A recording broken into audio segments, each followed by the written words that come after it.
జకర్యా ప్రవచన గ్రంథము 8వ అధ్యాయము. అందరూ కూర్చుందాం. జకర్యా ప్రవచన గ్రంథము 8వ అధ్యాయము 15వ వచనాన్ని రాత్రి మీతో కొద్ది నిమిషాలు, చాలా క్లుప్తమైన సమయం, కొద్ది నిమిషాలు మీతో పంచుకోవాలని ఆశపడుతున్నాను. కొంచెం మెలకువగా జాగ్రత్తగా అందరూ కూడా ఇంతవరకు సహకరించారు, ఆరాధనలు ఏకీవించారు. దేవునికి మహిమ కలుగును గాక. హల్లెలూయా. ఒకసారి మనము ఈ పరిస్థితిలో, ఈ సమయాలలో ఆలోచన చేస్తున్నప్పుడు ప్రియులారా, ఈ కూడిక ఎప్పుడో జరగవలసిన లక్షవారమో లేదా ముందు జరగవలసిన వరకు అనుకున్నప్పుడు అప్పటికే తారీఖు క్యాలెండర్లో రాయడం, ఆ తర్వాత ఒక దైవజనులు వస్తానని చెప్పడం, మరలా అది క్యాన్సిల్ అవ్వడం, కొన్ని పరిస్థితులను బట్టి కూడిక వెనక్కి ముందుకు మార్చుకుంటూ రావడం. కానీ చివరికి ఈ రోజుకు సహితం ఇక్కడ కూడిక జరగడం కూడా ఇబ్బందికరమే. అయినప్పటికీ ఈ కూడిక ద్వారా దేవుడు ఒక మేలు కుటుంబానికి చేయబోతున్నాడు. ఆయన హల్లెలూయా.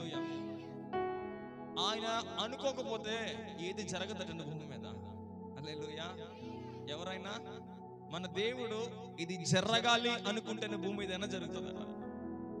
దేవుణ్ణి కాదనుకుని, దేవుణ్ణి కాలదనుకుని ప్రపంచ మేధావుల రాజ్యములో, దేశాలలో, ప్రపంచ దేశములో, ఆ దేశము లేకపోతే ప్రపంచమే లేదు. అమెరికా దేశం ఒక అడుగు ముందుకేసింది.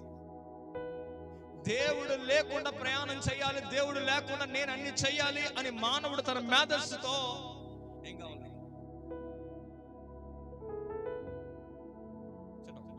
మేధస్సుతో ప్రియమైన వారులారా మానవుడు అడుగులేస్తున్నాడు. అక్కడ దేవుడు అంటాడు, వారు పిచ్చోళ్ళారా, నేను లేకుండా మీరేమీ చేయలేదు.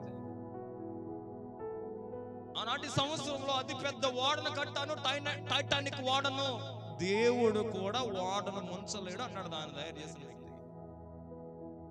ఫస్ట్ రోజే ఆ ఓడ అతడు అన్నాడు, ఓడ బయలుదేరింది, ఇంకొక కొద్ది గంటల్లో ఓడ వెళ్ళిపోతుంది. మంచు కొండను గుద్దినట్టు ఓడ బద్దలైపోయింది. ఇప్పటికే ఆ ఓడ 100 సంవత్సరాల పైన అయిపోయింది. 100 సంవత్సరాలు ఇప్పటికి కూడా ఓడన బయటికి. దేవుణ్ణి కాదనుకుని ఒక్క అడుగు ముందుకెళ్తే జరిగేది విషయం. రీసెంట్ గా జనవరి 4th 3rd కానీ అమెరికాలో ప్రెసిడెంట్ కూడా 100 సంవత్సరాల మాట పాతది కదా అంటారు. రీసెంట్ గా దేవుడు ఉండాలంటే అని దేవుడికి 0 మార్క్స్ ఇచ్చారు. ఎన్ని మార్కులు? ప్రపంచంలో తెలివికి, ధనానికి 100 మార్కులు ఇచ్చి, జోదానికి, ఆటలకు, అన్నిటికీ 100 మార్కులు ఇచ్చి దేవుడికి 0 మార్క్స్ ఇచ్చారు. ఒక పెద్ద మేధావులు, కోటేశ్వర్లు కలిసి శ్వాసలు చాలా చక్కెరలు పడుతుంటుంది. వాళ్ళన్న నెక్స్ట్ డే ఏమైపోయింది, 10 రోజులైంది, ఇప్పటికి కాలిపోతుంది లాస్ ఏంజల్స్ అమెరికా. మా జాగ్రత్తగా వెళ్ళండి. దేవుణ్ణి కాదనుకుని దేవుడు లేకుండా మానవుడా నీవు 0. హల్లెలూయా. అయినా దేవుడు అంటున్నాడు, చుట్టూ ఒక్కసారి 2024 చూసుకుంటే ఒక కేరళకు వెళ్ళండి. కేరళలో ఊరు ఎంత అందమైన ఊరండి, ఎంత అందమైన ఊరో. ఊరంతా వరదలు వచ్చి అర్ధరాత్రి మొత్తం అంతా ఏమైపోయింది. మన వార్తలు అంటే చూస్తూనే ఉన్న ఊరంతా కొట్టుకుపోయింది. పక్కన విజయవాడకి వెళ్ళండి, చిన్న బుడమేరి చిన్న కాలువ, పంట కాలువ, అది ఉలివేసన మన కాలువ కంటే చిన్నది. అది చిన్న కాలువ ద్వారా విజయవాడ అంతా. చెప్పండి అమ్మా, నేను ఇక్కడ ఆఫ్ చేయాలనుకుంటున్నాను. చాలా ఇన్సిడెంట్ చాలా ఉన్నాయి. 2024 వెనక్కి తిరిగి చూస్తే దేశములో కనీసం సంతోషం లేని స్థితిగతులు ఎన్నో ఉన్నాయి. ఇక్కడ ఉన్న ఎంత భయపడ్డాము. గేట్లు ఎత్తేస్తున్నారండి, ఏలేశ్వరం గేట్లు. భయపడలేదా? మానవుడు ఎన్నో భయాలు గురైపోయాడు. కానీ 2025వ సంవత్సరము దేవుడు మనం చెప్తున్న ఒక మాట ఏంటో తెలుసా? జకర్యా గ్రంథము 8వ అధ్యాయము 15వ వచనం. మంచిగా సంతోషంగా ఆలకిద్దాం దేవుని వాగ్దానాన్ని.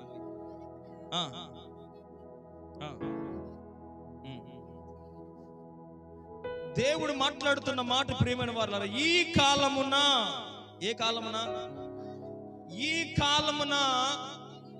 యెరూషలేమునకును యూదావారికిని మేలు చేయుచున్నాడు. గట్టిగా చప్పట్లు కొట్టి దేవుని స్తోత్రం చెప్తామా? ఆమేన్ చెప్తాం ఒకసారి. హల్లెలూయా. ఇది కాలం, టైం ఇది 2024 కాదు. ఈ కాలమున నేను యెరూషలేమునకును యూదావారికిని మేలు. ఒక్కరు చెప్పండి ఎవరన్నా మాట. ఒక్కరండి. మేలు చేయ ఉద్దేశించుచున్నాను. జరిగిపోయిందా, జరగబోతుందా? ఆమె చెప్దామా? హల్లెలూయా. ఈ కాలమున 2020 అడుగు పెట్టాం. ఈ కాలమున దేవుడు అంటున్నాడు, యెరూషలేము వారికి, యోధా వారికి నేను మేలు చేయాలని అనుకుంటున్నాను అంటున్నాడు ఆయన. ఆయన ఉద్దేశించున్నాడు. ఏం ఉద్దేశించారు? మేలు చేయాలని అనుకుంటున్నాడు ఆయన. అనుకున్న దేవుడు ఖచ్చితంగా చేస్తాడు. హల్లెలూయా, హల్లెలూయా. ప్రియులను గమనించండి, ఇది ఎప్పుడు ఈ గ్రంథం రాస్తారో నేను చెప్పి వెంటనే నేను 3 మాటలు చెప్పి ముగిస్తాను. ఒకటి, ఆనాటి కాలం మనందరికీ తెలుసు, ఇజ్రాయెల్ ప్రజలందరూ కూడా ఒక దేశంలోనికి చెరకపోయారు. ఏ దేశం అండి? బబులోను దేశానికి. ఏ దేశం చెరకెళ్ళిపోయారు? బబులోను దేశంలో ఉన్న నెబుకద్నెజరు రాజు వచ్చి దేవుని ప్రజలైన యోధా వారిని అందరిని తీసుకెళ్లి బబులోను వేరొక దేశంలో పెట్టేస్తే అందరిని వారి ఇష్టానుసారంగా పని వారికి స్వతంత్రం లేకుండా వారి నాన్న ఇబ్బందులు పెడుతుంటే కోరేషు అనే ఒక రాజు వచ్చాడు. ఏ రాజు అండి? కోరేషు అనే రాజు వచ్చి అప్పుడు ఎజ్రా, నెహెమ్యా, కొంతమంది ప్రవక్తలు వీళ్ళ కాలంలో వీరి ప్రార్థన చెయ్యగా దేవుడు వాళ్ళ ప్రార్థన ఆలకించి అవి చేసిన తర్వాత దేవుడు కోరేషు రాజు మనసు మార్చి మహాక్రూరుడైన బబులోను దేశంలో పరిపాలిస్తున్న నెబుకద్నెజరు వారి కుమారుల చేతిలో నుండి దేవుడు ఇజ్రాయేల్ యోధా ప్రజలను దేవుడు ఎక్కడ తీసుకుని వచ్చాడంటే మరలా యోధా దేశంలోనికి అనగా యెరూషలేములోనికి తీసుకుని వచ్చాడు. హల్లెలూయా, హల్లెలూయా. అప్పుడు తీసుకుని వచ్చి చెప్తున్నా మాట, తీసుకొచ్చిన తర్వాత ఎలా ఉంది? గోడలు పడిపోయాయి, కాల్చివేయబడింది, ఎక్కడా కూడా చూడటానికి నిద్రపోవడానికి ఆధారం లేదు. రీసెంట్ గొప్పాడలో ఒక పాస్టర్ గారు ఇల్లు కాలిపోయిందట అర్ధరాత్రి. ఎలా కాలిపోయింది తెలియదు. వెంకటిలే మొత్తం అంతా బొగ్గు అయిపోయింది. కట్టు బట్టలతోనే బయటకు వచ్చేసారు. ఏమీ లేదు. గమనించండి, ఆయన పరిస్థితి చూస్తే కంట నీరు తప్ప ఏమీ లేదు వాళ్ళకి. పాస్టర్ గారు వెళ్తున్నారు, తోచి తీస్తున్నారు, ఏదో చేస్తున్నారు. కానీ అది ఉప్పడ దగ్గరలో ఒక ఊరు ఉంది, అదేదో నాకు ఐడియా లేదు, కొత్తపల్లి మండలంలో ఉంది, వీళ్ళకి నాగులపల్లిలో. ఈ పరిస్థితుల్లో చాలా కన్నీరు. నిద్రపోవడానికి ఎవరింటి దగ్గర నిద్ర పడుతుంది? నిద్ర పడుతుందా? నిద్ర పడడం లేదు. వీళ్ళ స్థితి కూడా యెరూషలేము పట్టణం అంతా కాలిపోయింది. రాజు వచ్చి కాల్ చేశాడు, టైంకి తిండి లేదు తినడానికి, అన్ని కూడా మంటలు కలిసిపోయాయి. అలాంటి సమయంలో, అలాంటి పరిస్థితుల్లో దేశానికంటూ ఊరికంటూ వచ్చారు, కానీ ఊళ్ళో మిగిలింది ఏది లేదు. అలాంటి టైంలో దేవుడు మాట్లాడి పంపించిన ప్రవక్త జకర్యా. ఎవరండి? ఊరంతా నాశనం అయిపోయి మట్టిగా బొగ్గుగా అయిపోయిన టైంలో దేవుడు పంపించిన ప్రవక్త. వీటినే చెర నుండి బయటికి వచ్చినవి ఐదు పుస్తకాలు ఉన్నాయి బైబిల్లో. బబులోను దేశానికి వెళ్ళి తిరిగి మరల యెరూషలేముకి వచ్చిన తర్వాత ఎజ్రా, నెహెమ్యా, హగ్గై, జకర్యా, మలాకి. చెప్తారా? ఎజ్రా, నెహెమ్యా, హగ్గై, జకర్యా. ఇది చాలా అవసరం. హల్లెలూయా. మార్క్స్ రావాలంటే ఎగ్జామ్ రాయాలి, ఎగ్జామ్ రాయాలంటే మైండ్లో ఉండాలి. ఈ వాక్యం కూడా మన మనసులో ఉండాలి. ఇది మనసులో పెట్టుకుని చదువుతూనే ఈ గ్రంథం అర్థం అవుతుంది. ఏది మనసులో పెట్టుకోవాలి? ఈ గ్రంథాలు ఎప్పుడు రాయబడ్డాయి? వారి చెరలో నుండి బయటకు వచ్చిన తర్వాత కదా. ఈ ఎజ్రా, నెహెమ్యా, జకర్యా, హగ్గై, మలాకి గ్రంథములన్నీ వారి చెర నుంచి వచ్చిన తర్వాత ఆధారం లేకుండా, దిక్కు లేకుండా ఉన్న సమయంలో దేవుడు ఒక ప్రవక్త దైవజనుడైన జకర్యాని వెళ్ళబెట్టుకుని మాట్లాడుతున్న మాట. మీరు అని కృంగిపోవలసిన పని లేదు, మీరు భయపడవలసిన పని లేదు. 15వ వచనం, ఈ కాలమున యెరూషలేమునకు యోధా వారికి మేలు చేయను ఉద్దేశించున్నాను కాబట్టి భయపడద్దు. అమ్మ వింటున్నావా? హల్లెలూయా. నువ్వేం పడద్దు, భయపడద్దు. ఎందుకంటే నేను నీకు మేలు చెయ్యాలనుకుంటున్నాను అంటున్నాడు ఆయన. హల్లెలూయా, హల్లెలూయా. ప్రియులారా, మన దేవుడు మేలు చేసే దేవుడు ఆయన. ఎవరండి? ఇక్కడున్న వారిని నేను డైరెక్ట్గా అడుగుతున్నాను, నిజం చెప్పండి. నాకు మేలు చేయలేదు అన్న వాళ్ళకు చెయ్యదండి. నాకు దేవుడు మేలు చెయ్యలేదు అన్నవాళ్ళు ఒక్కడు కూడా లేదు. మనకు మేలు చేసేవారు ఎవరున్నారు అంటే త్వరగా రోమాపత్రిక 3వ అధ్యాయంలో బైబిల్ వాక్యమే స్పష్టంగా చెప్తున్న మాట ఏంటంటే, రోమాపత్రిక 3వ అధ్యాయము ఒక్కసారి మనం ఆలోచన చేస్తున్నప్పుడు 3వ అధ్యాయము ప్రియులరా 12వ వచనము,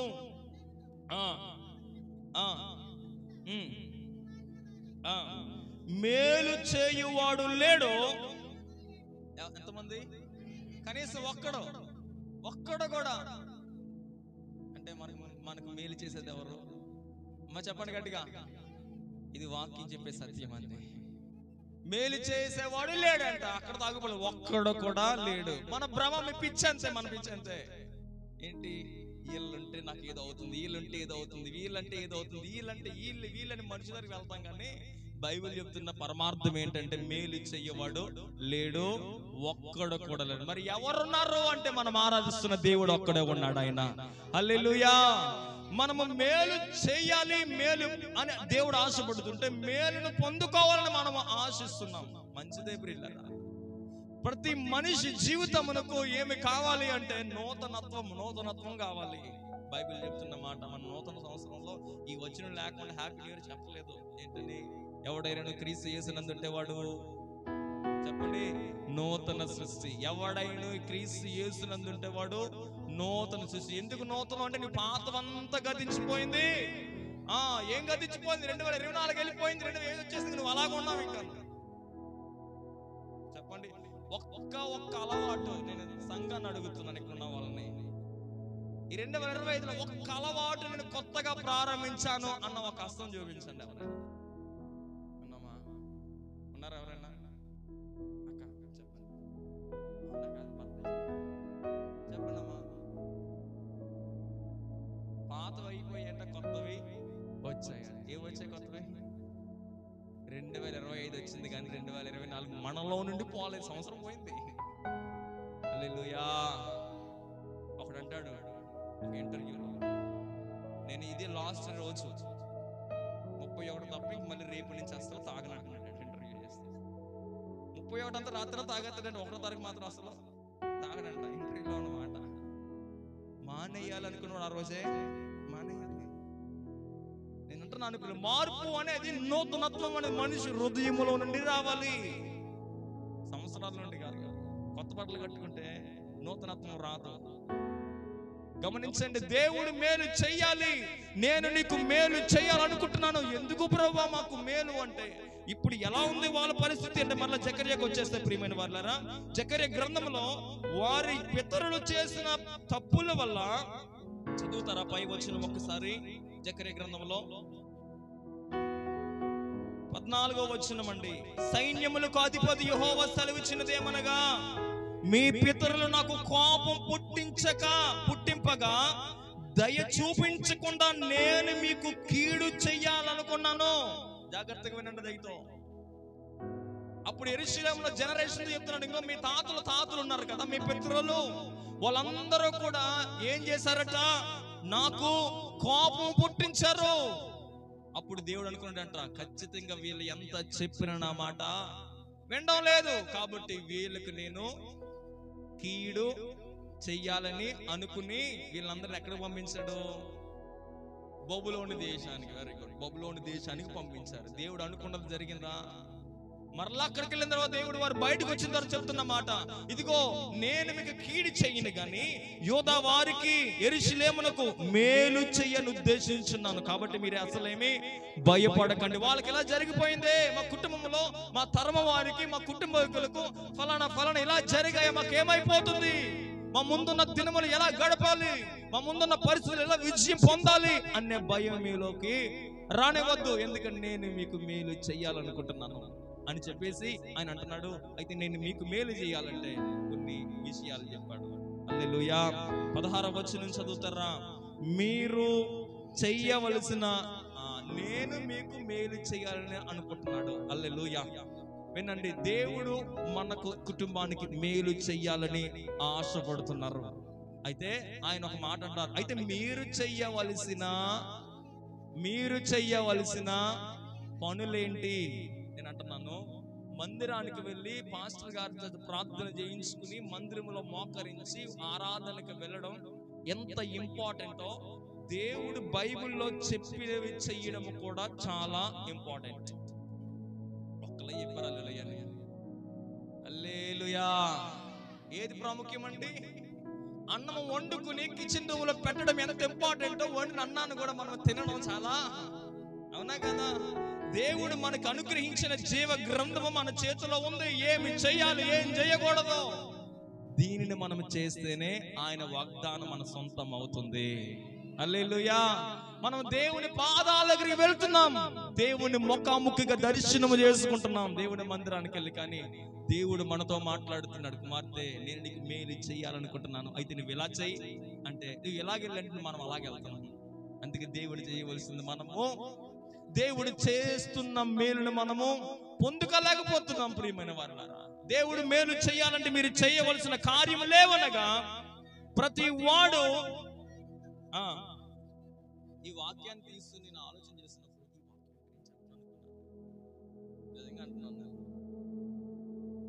ఈ వాక్యం ఇక్కడే చెప్పాలనుకున్నాను, కానీ దేవుడు ఇచ్చిన మాటలు ఖచ్చితంగా చెప్పాలి. నేను ఇప్పుడు కూడా దీనికి సపోర్ట్ అయిన వచనాలు చూస్తుంటాను వేరొక పుస్తకాల్లో, కానీ దానికి సపోర్ట్ అంతా కిందే దేవుడు ఎవిడెంట్ ఇచ్చేసాడు క్లారిటీగా.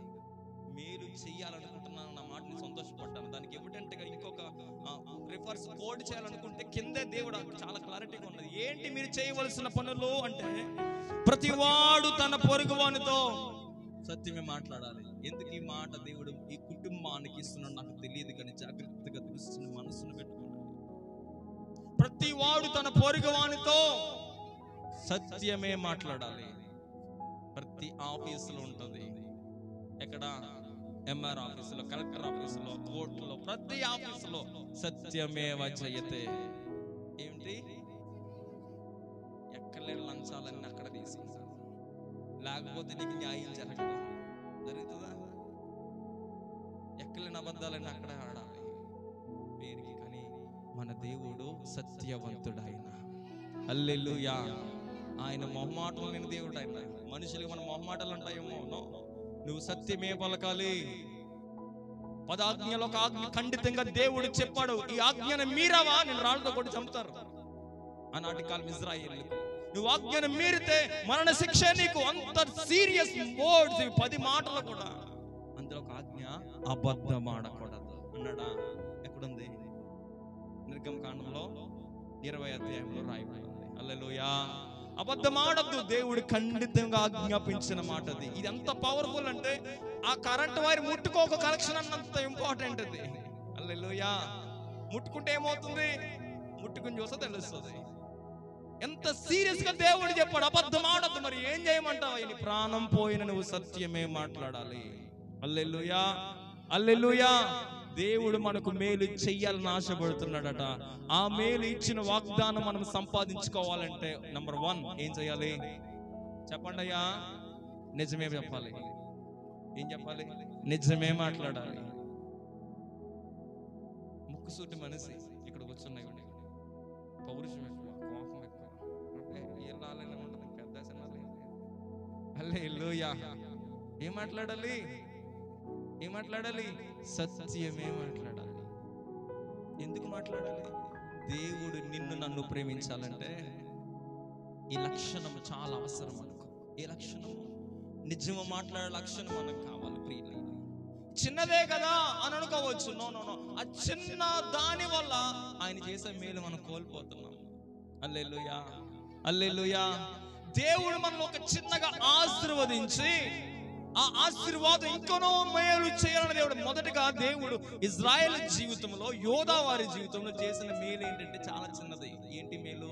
చెరలో నుండి, బానిస బ్రతుకుల నుండి దేవుడు బయటికి తీసుకుని వచ్చిన తర్వాత ఇక్కడతో మేలు అయిపోయింది అనుకోకండి మీరు. అసలైంది ఇప్పుడు మొదలవుతుంది అన్నాడు ఆయన. హల్లెలూయా. ఇప్పుడు ఊపిరి పీల్చుకుంటున్నారు, ఇక్కడ మొదలవలేదు, అసలైంది ఇప్పుడు ప్రారంభమైంది అన్నాడు. ప్రియులారా, ఒక చిన్న మేలు దేవుడు మనకు చేసిన తర్వాత దాంతో తృప్తిపడి దేవునికి దూరంగా మనం ఉండకూడదు. దానితో మనం కృతజ్ఞతగా ఉండినప్పుడు ఒక రోజట ఒక వ్యక్తి అలాగే వెళ్ళిపోతుంటే గట్టు కొట్టిన హంస బాతుంది, చెరువులోనేమో కప్పు ఉంది. గట్టు కొట్టిన హంస ఉంది, చెరువులోనేమో కప్పు ఉంది. వీళ్ళిద్దరు ఫ్రెండ్స్. ఈ వ్యక్తి ప్రతిరోజు వెళ్తున్నాడు, వస్తున్నాడు. ఇదేంటి వీళ్ళిద్దరు ఇలా మాట్లాడుకున్నారు అని ఒకసారి అలా చూస్తే సడన్ గా ఈ హంసను బాతుని ఎలాగైనా పట్టుకుందామని ఈ బాతు మీదకి వల విసిరాడట. ఇందులో కప్పయ్యో నా స్నేహితురాలు నువ్వేం చెయ్యొద్దు, నీకేం కావాలన్నా నేను తెచ్చేస్తాను అన్నారు. ఏమి ఇస్తావు? దీన్ని అమ్ముకుంటే నాకు 80 రూపాయలు 100 రూపాయలు వస్తాయి. నువ్వేమిస్తావు, నాకు ఏమి ఇవ్వలేవు కదంటే, లేదు లేదు దాన్ని వదిలే, నీకు ఒక ముత్యం ఇస్తాను, 1,00,000 రూపాయలు విలువ చేస్తుంది అని కప్ప ఏం చేసిందంటే వెంటనే చెరువులోకి వెళ్ళి ఏం చేసింది, ఆ ముత్యాన్ని తెచ్చి ఎవరికి ఇచ్చింది, వాడిని చేతిలో పెట్టి, వదిలేస్తావా అన్నాడు. ఇచ్చిన వెంటనే ఇది మరలా వెనక్కి వెళ్ళిపోయింది కప్ప. అప్పుడు వేటగాడు అంటున్నాడు, ఆ వ్యక్తి అంటున్నాడు, ఇప్పుడు చెరువులో ఉన్న ముత్యాలన్నీ తెచ్చి నాకు ఇస్తేనే బాతుని వదులుతాను, లేకపోతే వదలను. చూడండి మనిషి జీవితం ఎలా ఉంటదంటే, ఒక్క మేలు చేసిన తర్వాత కృతజ్ఞత ఉండదు. ఎవ్వరు చేయలేని మేలు మనకు చేసిన తర్వాత ఇంకోనో మన కొరకు దాచి ఉంచిన మేలట. బైబిల్ అంటుంది, యెహోవా యందు నువ్వు భయభక్తులు కలిగి ఉంటే, దేవునికి భయపడితే నీ కొరకు దేవుడు దాచి ఉంచిన మేలు బహు గొప్పది. హల్లెలూయా. నువ్వు గొప్పదాన్ని పక్కన పెట్టుకుని చిన్నదాని కోసం మనం ఆశపడి తృప్తి పడిపోతూ ప్రియులారా మనం దేవుని పక్కన పెట్టేస్తాం. అందుకనే నెక్స్ట్ స్టెప్ మెట్లు ఎక్కలేకపోతున్నాం. నేను అంటాను, క్రైస్తవ బిడ్డలు ఎప్పుడు దీవెనలకు వారసులుగా ఉండాలి. దీవించు ప్రభు అని అడగండి, ఎప్పుడు కూడా దీవించండి ప్రభు అని అడగండి, నన్ను అనేక మందికి దీవెనకరంగా మార్చండి అని అడగండి. హల్లెలూయా. ఏది ఎక్కువ చెప్పండి, దీవించంటే మనమే కానీ మనమే దీవెనిగా మారిపోతే ఇంకేముందండి, మనకి ఇంత గొప్ప దీవెన ఏముందండి. హల్లెలూయా హల్లెలూయా. అంటున్నాను, ఆ వ్యక్తి ఆ రోజు 1,00,000 రూపాయల కోసం అందులో కప్పు వెళ్ళిపోయింది.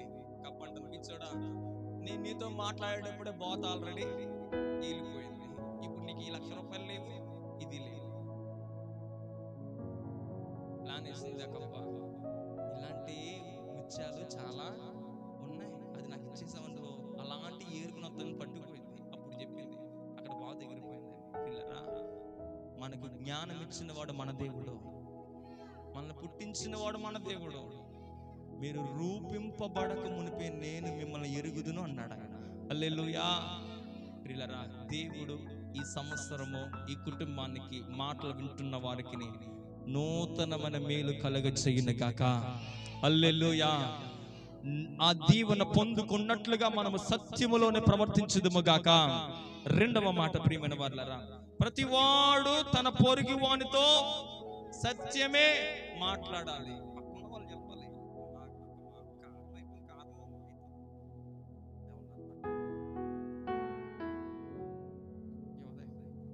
ఇస్తారట మీ చుట్టాలుగా మీరు చెప్పకూడదు, వాళ్ళని అడుగుతాను నేను. మీరు గమనించండి, ఒకసారి ఆలోచన చేయండి. నిజమే. రెండవ మాట ఏంటి అంటే, సత్యమును బట్టి సమాధానకరమైన న్యాయమును బట్టి మీ గుమ్మములలో తీర్పు తీర్చాలి. రెండవ మాట ఏంటంటే, న్యాయమును బట్టి తీర్పు తీర్చాలట. ఎవరండి అమ్మ, ఎవరు తీర్పు తీర్చాలి? మీరు మాట్లాడరా? మరి మేము నేను అని చెప్పాలి. హల్లెలూయా. ఒకటి, మేలు చేస్తున్న దేవుని మేలు మనం పొందుకోవాలి అంటే ఒకటి సత్యమే మాట్లాడాలి, రెండు న్యాయమును బట్టి తీర్పు తీర్చాలి. ఎవరండి? ఇప్పుడు చెప్పండి, ఈ మాటలు మనకే. దేవుడు అన్నాడు, మీరు చేయవలసిన పనులు ఏంటి అంటే, ఒకటి సత్యం మాట్లాడాలి, రెండేంటి, ఏది న్యాయమో విచారించాలి. నా వాడని, పై వాడని, ఇంట్లో వాడని, కాని వాడని నీకు ఇష్టానుసార న్యాయం తీర్చకూడదు. ఆయన న్యాయాధిపతి. హల్లెలూయా. నీవు న్యాయం ఉన్నది, న్యాయం తీర్చి నీకు అన్యాయమైన ఆయన నీకు న్యాయం చేస్తాడు. హల్లెలూయా హల్లెలూయా. చాలా సార్లు చాలా మందికి న్యాయం జరగదు అక్కడ, కానీ ఈయన న్యాయం చేస్తాడండి. హల్లెలూయా. న్యాయం జరగని వారు, అన్యాయం అయిపోతున్న వారు ఎంతో మంది ఉన్నారు, కానీ దేవుడి దగ్గరికి వచ్చిన వారికి దేవుడు ఇప్పుడు న్యాయం చేస్తాడు. హల్లెలూయా హల్లెలూయా. న్యాయాధిపతి దేవుడు. అందుకే ఆయన అంటాడు, ప్రియులారా, న్యాయమును బట్టి నువ్వు తీర్పు తీర్చాలి. నచ్చితే ఒక తీర్పు, నచ్చకపోతే ఒక తీర్పు మనం పొందకూడదు. ఎందుకంటే నీకు నువ్వు తీర్పు తీరుస్తాడు ఆయన. మొత్తం 7 నుంచి 9 వచ్చిన ప్రభు వారు పలికిన మాటలు ఉంటాయి. మీరు తీర్పే తీర్చొద్దన్నాడు ఆయన. నువ్వు మాట్లాడాలి కదా, న్యాయమును బట్టి తీర్పు తీర్చాలి.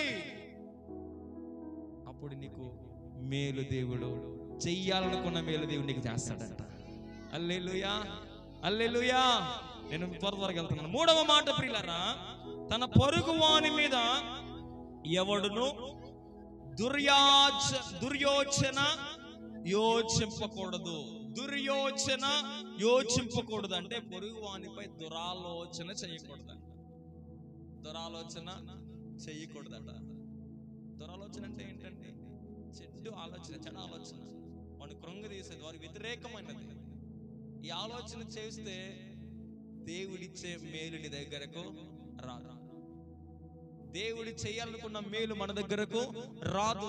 ఎప్పుడు వస్తుంది అంటే పొరుగు వాని కొరకు నువ్వు ఏం కోరాలి? మంచిని కోరాలి. ఏం కోరాలి? నీ ప్రక్కన్న వారు, క్రైస్తవ సంఘమా ఒక్కసారి ఆలోచన చెయ్యండి. బైబిల్ చెప్తున్న మాట, ధర్మ వాక్యం అంతా ఏంటి అంటే నీ పొరుగు వాని ప్రేమించడమే. హల్లెలూయా.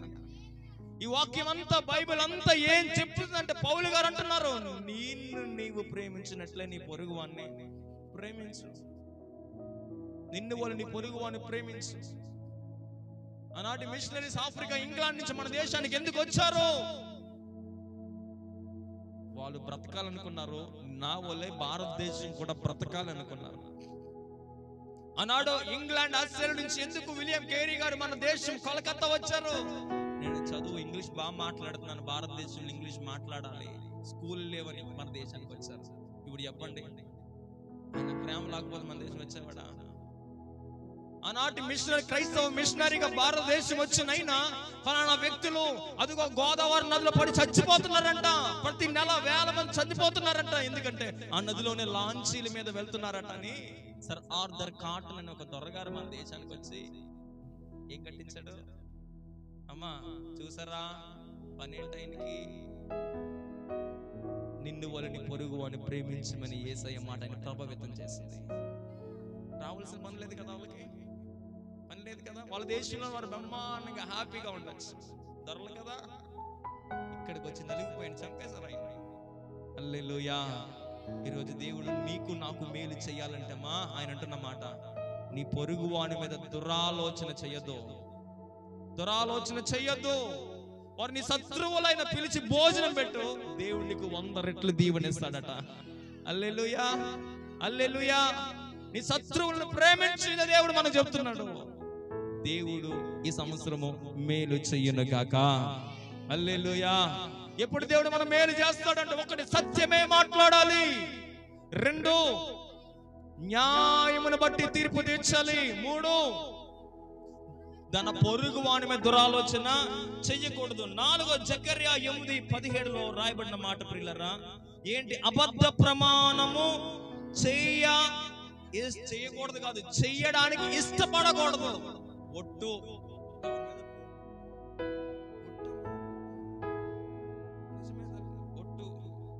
అంటే చెయ్యి, ఒట్టు.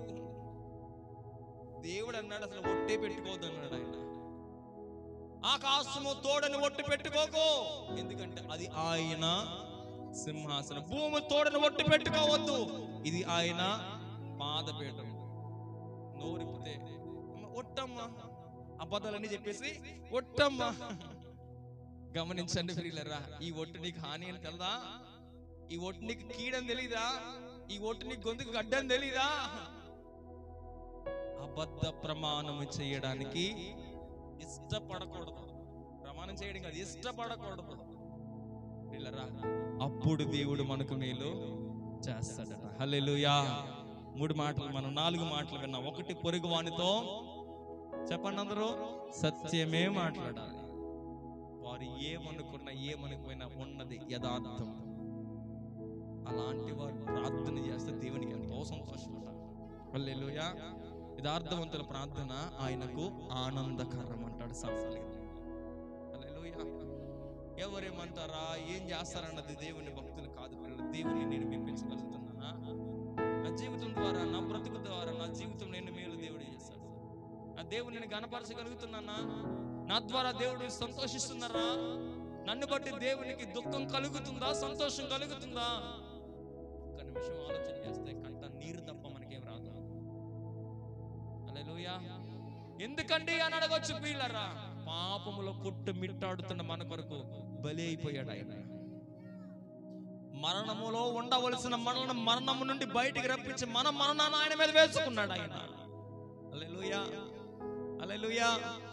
ఎందుకండి అంటే ఆయన పొందిన దెబ్బల ద్వారా మనకు స్వస్థత, ఆయన కార్చిన రక్తము ద్వారా మనకు క్షమాపణ. హల్లెలూయా. పిల్లరా, ప్రభువారు ఈ కాలమున నేను మీకు మేలు చేయను ఉద్దేశించున్నాను, ఈ కాలమున నేను మీకు మేలు చేయను ఉద్దేశించున్నాను. క్రైస్తవ బిడ్డలారా, మెలకువ కలిగి ఉండాలి. ఎప్పుడైతే మనం మెలకువ కలిగి ఉంటామో తప్పకుండా మనము దేవుడు అనుగ్రహించు మేలు మనం పొందుకుంటాం.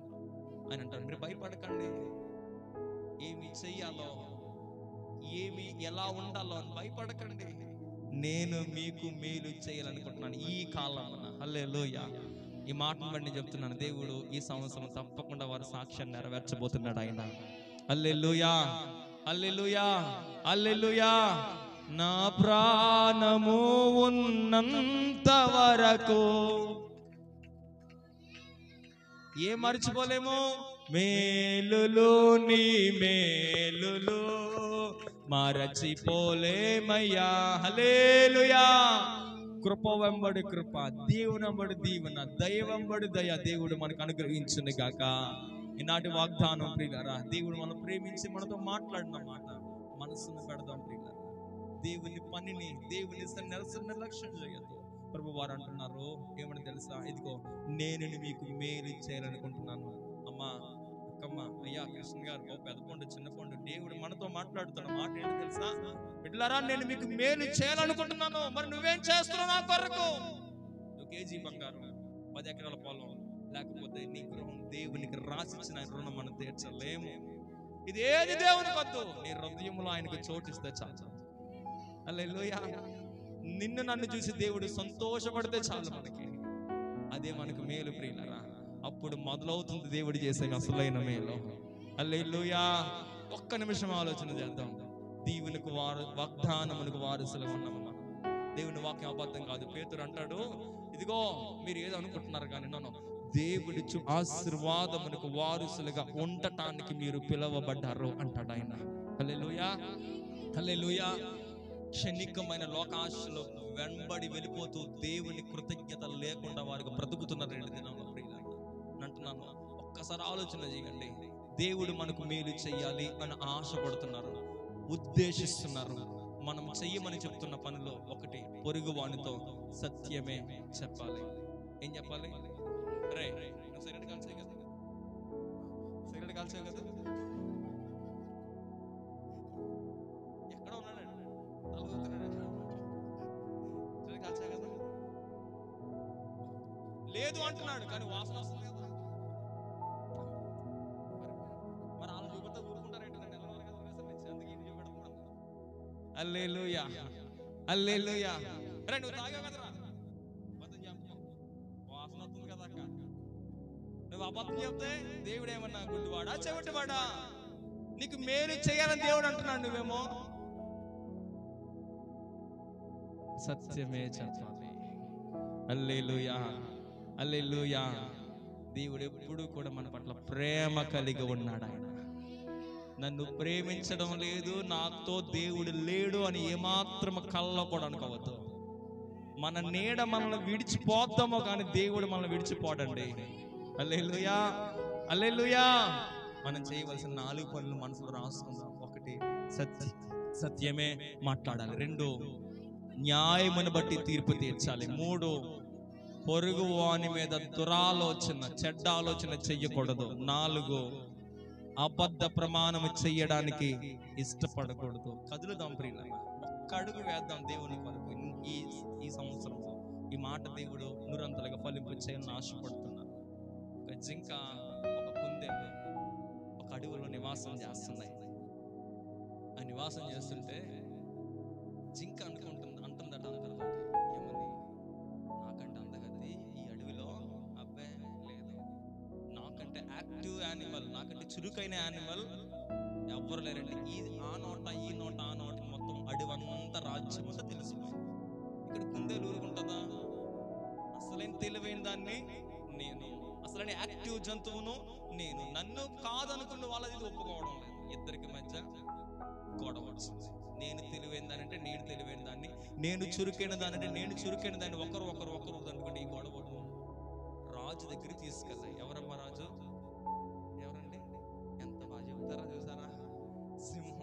ఆదివారం వాక్యం ఏం చెప్పారు? ఆ సింహం దగ్గరికి వెళితే సింహం మొత్తానికి పిలిచి, సరే నేను మిమ్మల్ని ఎవరిని కూడా హాని చేయదలుచుకోలేదు, ఒక ఇద్దరికి కాంపిటీషన్ పోటీ పెడతాను అంటే జింక రెడీ ఉంది. ఏంటి పోటీ అంటే, ఇదిగో ఈ గట్టున ఒక పెద్ద తోట ఉంది, దుంప తోట. ఆ దుంప తోటలో ఒక వజ్రం కప్పెట్టాను, డైమండ్. మీలో ఎవరైతే చురుకంటారో వాళ్ళు వెళ్ళి, ఇద్దరులో ఎవరైతే ఆ వజ్రాన్ని పట్టుకుని వస్తారో వాళ్ళే చురుకైన వాళ్ళు, వాళ్ళే అసలైన తెలివైన వాళ్ళని ఓకే నేను ప్రూవ్ చేస్తాను. ఈ జింక కుందేలు రెండు రెడీ అయిపోయాయి. ఈ కుందేలు ఏం చేస్తుందంటే దానికి అలవాటుని బట్టి మొత్తం ఎక్కడ పడితే అక్కడ మట్టి అంతా తవ్వి అంత దుంప తోట అంత దుంపలు బయటికి లాక్కొచ్చింది.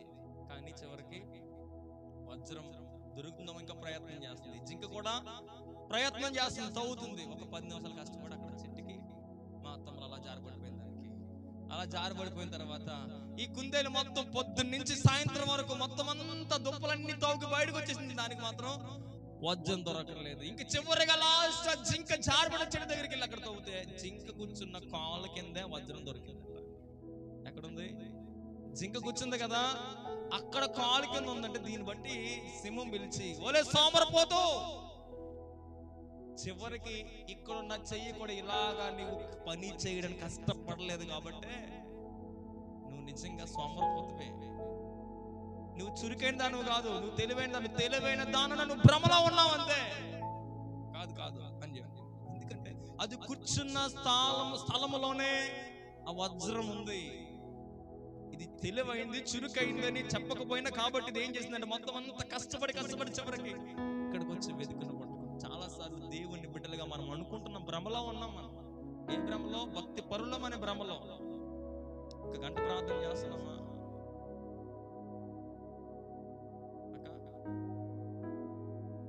ప్రతిరోజు క్రమంగా మనం చేస్తున్నాం. మనం ప్రార్థన చేస్తే ఎక్కడ వరాలేవి, ఫలాలేవి. ప్రార్థనకు క్రియారూపంగా మనలో ఆ ప్రభావితం మనలో కనిపించబడాలి. వాక్యమును చదువుతుంటే ఆ వాక్యానికి తగిన మాట మన నోట రావాలి. ప్రార్థన చేస్తే ప్రార్థనకు తగిన క్రియ మనలో కనపరచబడాలి.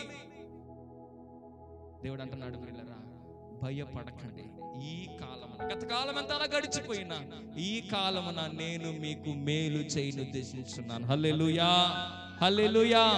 నూతన సంవత్సరాల ప్రియులారా ఖచ్చితంగా నమ్ముతున్నాను. దేవునికి చోటండి, ప్రతి విషయంలో దేవునికి భయపడండి. దేవునికి భయపడటంలోనే మన దీవెన, మన వాగ్దానం దాగి ఉంటుంది. దేవుని భయం ఎప్పుడైతే మనకుంటుందో దేవుని యొక్క వాగ్దానాలు మన సొంతం అవుతాయండి. దేవుని భయం ఎప్పుడైతే మనకుంటుందో పాపం అనే పెంట మనతోనే వెంబడిస్తుంటుంది. ఈ పాపం అనే పెంట మనతో ఉండటం ద్వారా దేవుని వాగ్దానం నిలిచిపోతుంది. ఈరోజు దేవుడు మనతో మాట్లాడిన అద్భుతమైన మాట, నేను మీకు మేలు చేయను ఉద్దేశించున్నాను. ఆయన మనకు మేలు చేయాలని ఆశపడుతున్నారంట. పొందుకోవాలని ఆశ అయితే ఎంతమందికి నాకు తెలియదు, కానీ కళ్ళు మూసుకుని ప్రార్థన చేద్దాము. విన్న మాటలు బట్టి దేవా నిజమేనయ్యా, మీరు మాతో మాట్లాడారయ్యా, నిజమే ప్రభువా, మేలు చేయవాడు ఒక్కడో లేడు, మీరే మేలు చేయవాడని మేము వాక్యం నుంచి విన్నాం. మీరు ఇచ్చిన అద్భుతమైన మాటకే వందనాలు దేవా, మీరు ఇచ్చిన అద్భుతమైన వాగ్దానానికే వందనాలు తండ్రి. నిజమే ప్రభా, నేను మేలు చేయను ఉద్దేశించానన్నారు. నా కొరకు మీరు దాచించిన మేలు నాకు కావాలయ్యా. నన్ను పొందుకునే కృపనివ్వండి అయ్యా, నన్ను స్వతంత్రించుకునే ధన్యతనివ్వండి అయ్యా, నిన్ను ఘనపరిచే భక్తిని ఇవ్వండి అయ్యా, నిన్ను సంతోషపెట్టే జీవితం ఇవ్వండి అయ్యా. నా మట్టుకు నేను కాదు కానీ ప్రభువా, నా యందు మీరు ఉండినట్లుగా నేను ఎల్లప్పుడూ పరీక్షించుకుని ఆలోచిస్తూ ప్రభువా నీ అడుగు జాడలో నడిపించండి దేవా, మీకు ఇష్టలుగా మార్చండి దేవా అని చిన్న ప్రార్థన చేద్దాం. తండ్రి మీకు వందనాలు. ఈ రాత్రి మీరు మా మధ్య ఉన్నారు, ఈ కుటుంబాన్ని ప్రేమిస్తున్నారు, వచ్చిన బిడ్డలను ప్రేమించారు, ఈ గ్రామాన్ని ప్రేమిస్తున్నారు, ఇరుగుపొర ప్రేమిస్తున్నారు. నిజమే ప్రభా, నైనా మేలు చేయవాడు ఎవడో లేడు, కానీ మేలు చేస్తున్నాను అని మీరు ఈ రోజు మాతో చెప్పారు ప్రభా, మీకు వందనాలు. మీరు భయపడకండి, నేను మీకు మేలు చేయ ఉద్దేశిస్తున్నానన్నారు దేవా. పాయములో, శ్రమలలో, కష్టాలలో, ఆవేదనలో, కన్నీటి వడగండ్లలో ఈ కుటుంబాన్ని ఆదరించారు, లేవనెత్తారు, బలపరిచారు, చేరదీశారు. మంచి దేవుడు ప్రభువా, రాత్రి కూడికల జరగడానికి నీ ప్రణాళిక, నీ చిత్తము దేవా మీకు వందనాలు. అల్పులమయ్యా, మా స్తుతులు ఏపాటివి తండ్రి, మా ప్రార్థనలు ఏపాటివి, మా భక్తి ఏపాటిది. అయిన రాత్రి మా మధ్య ఉన్న దేవా మీకు స్తుతులు అర్పిస్తూ ఉన్నాను. ఈ సన్నిధి మా మధ్య ఉంచినందుకు వందనాలు ప్రభు. ఇంతవరకు ఓపికతో నీ బిడ్డల వాక్యం విన్నారు, ప్రార్థనలు ఏకీవించారు, ఆరాధనలు ఏకీవించారు. యెహోషువ చెప్పినట్లుగా ఈ కుటుంబం అంతటిని సన్నిధానములో నడిపించండి దేవా. కుటుంబం అంతటిని బలపరచండి దేవా. ఈ నూతన సంవత్సరములో మీరిచ్చిన వాగ్దానమును స్థిరపరచండి తండ్రి. ఈ వాక్యము ద్వారా ప్రతి ఒక్క బిడ్డ జీవితం నూతన పరచండి తండ్రి. ఈ వాగ్దానములన్నీ మీ చేతికి అప్పగిస్తాం. ఏకీవించిన ప్రతి ఒక్కరిని మీరు బలపరచమని మహిమ ఘనత ప్రభావాలు మీకు కలిగిస్తాయి. ప్రార్థన యేసు నామములో అడిగి వేడుకుంటున్న పరమ తండ్రి, ఆమేన్.